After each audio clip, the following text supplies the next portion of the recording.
ഇവിടുത്തുകാര് വിശ്വസിക്കണ പോലെ ഭഗവാൻ വന്ന് ശരിക്കും വെണ്ണകെട്ട് തിന്നുണ്ടാവുമല്ലേ? ഇവരുടെയൊക്കെ ആഗ്രഹങ്ങള് സാധിക്കണുണ്ടാവും അല്ലേ? ഇപ്പൊ ഞാനൊരു ഉറി കെട്ടുകയാണെങ്കിൽ എന്താ ആഗ്രഹിക്കേണ്ടത്?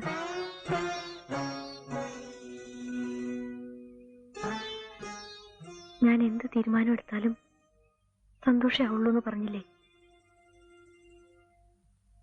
തീരുമാനിച്ചോട്ടെ ഞാൻ.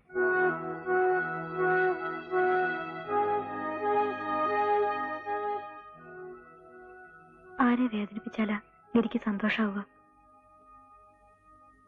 ആരെങ്കിലും വേദനിപ്പിച്ചല്ലേ പറ്റൂ. ഗിരിയെ വേദനിപ്പിക്കട്ടെ ഞാൻ.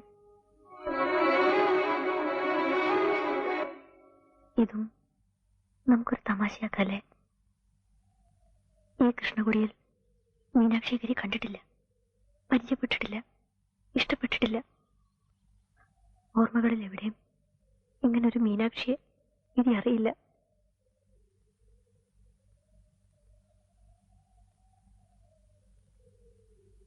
ഒന്നും പറയാനില്ല ഗിരിക്ക്.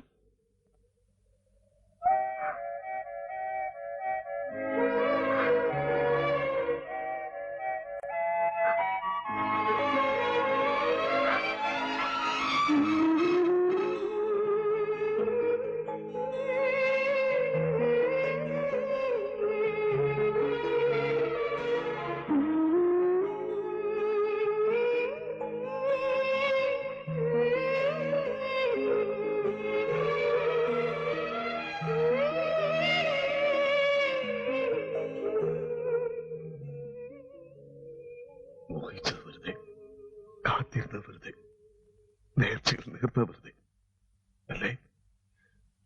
ആ നെഞ്ചത്തെ കൈവച്ച് പറയാമോ? ഒക്കെ വെറുതെ ആയിരുന്നത്. പിന്നെ എന്തിന്? എന്നോട് പറഞ്ഞില്ലേ എല്ലാം മറന്ന് എല്ലാം പുറത്ത് വിട്ടുതരൂ മീനാക്ഷിയെന്ന്. ഇപ്പൊ ഞാൻ തിരിച്ചു ചോദിക്കുക, തനിക്ക് പറ്റൂ മീനാക്ഷി മറക്കാൻ? പിന്നെ എന്തിന് ഗിരി? എന്ത് പുണ്യത്തിന് വേണ്ടിയിട്ട് ഈ തീരുമാനം? എന്നൊരു ശാപ ഞാൻ അവക്ക്. ഇനി ഈ ശാപ അവക്ക് വേണ്ട. അവളെ പറഞ്ഞ് മനസ്സിലാക്ക്. ഇല്ലെങ്കിൽ ഞാൻ പറയാം, മീനാക്ഷി ഇങ്ങോട്ട് വിളിപ്പിക്കാൻ. ഒരുപാട് സ്നേഹം തന്നില്ല എനിക്ക്, മതി ഇനി. ആ തോക്കെപ്പോഴുമില്ലേ കയ്യില്? കൊന്നോടെ തനിക്കെന്നെ.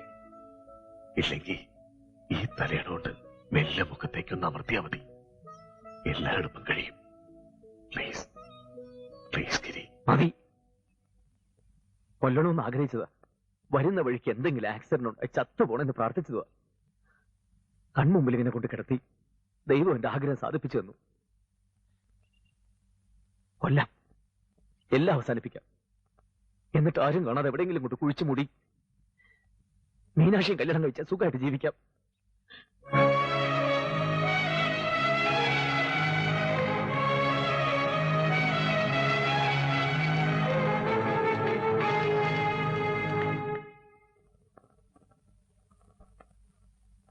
ഭ്രാന്ത് പറയാ നീ?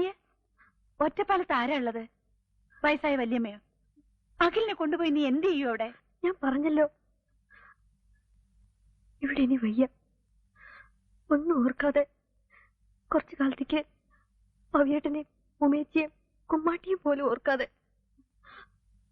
ഞാൻ പൊയ്ക്കോട്ടെ പവിയേട്ട. ഐ ആം സോറി മീനാക്ഷി, ഞാനൊരു പട്ടാളക്കാരന്, പരുക്കൻ. അതുകൊണ്ട് ലൈഫിന്റെ റിയാലിറ്റി മാത്രമേ എനിക്ക് മനസ്സിലാവൂ. ജീവിതം കുറച്ചു കാലം കൊണ്ട് തീരുന്നില്ല. എനിക്ക് വിധിച്ച ജീവിതം ഞാൻ ജീവിച്ചല്ലേ മതിയാവൂ. എന്നെ തടയരുത് പവിയേട്ട. ഇത് ഞാൻ സ്വയം ഉണ്ടാക്കിയെടുക്കുന്ന വിധിയാണ്.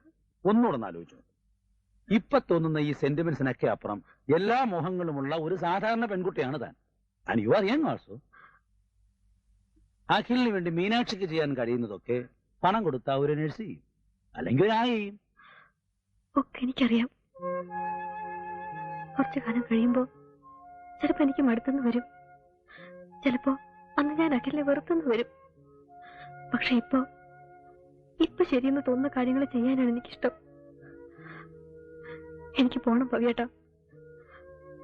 പവിയേട്ടൻ അന്ന് പറഞ്ഞില്ലേ നമ്മൾ സ്വയം തീരുമാനിച്ചില്ലെങ്കിൽ ദൈവം തീരുമാനിക്കുന്ന പോലെ നമുക്ക് ജീവിക്കേണ്ടി വരുമെന്ന്. ഇപ്പൊ ഞാൻ സ്വയം തീരുമാനിക്കുകയാണ്. എനിക്ക് പോണം, അഖിലിനെ കൊണ്ടുപോണം.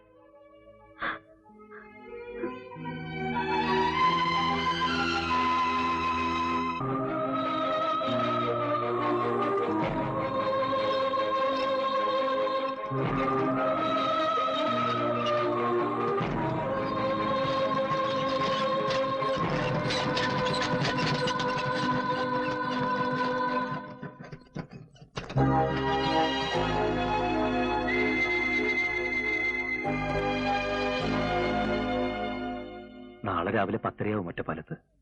രാജമന്ത്രിയിൽ നിന്ന് ജോസ് കയറും. ജോലാർപേട്ട വരാവും കാണും. എന്ത് സഹായത്തിനും. പിന്നെ പറഞ്ഞത് ഓർമ്മയുണ്ടല്ലോ, ഇടയ്ക്കിടയ്ക്ക് ചിരിച്ചു കിടത്തണം. പെയിൻ വരുമ്പോ കഴിക്കാനുള്ള ഗുളിക അകലിലെ പെട്ടി തന്നെയുണ്ട്, ഒരു കവറില്.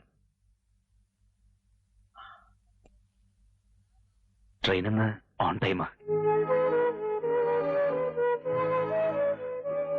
മീനാക്ഷി, പ്ലീസ് അവനെ സങ്കടപ്പെടുത്തിയിട്ട് കൊണ്ടുപോകരുത് തന്നെ.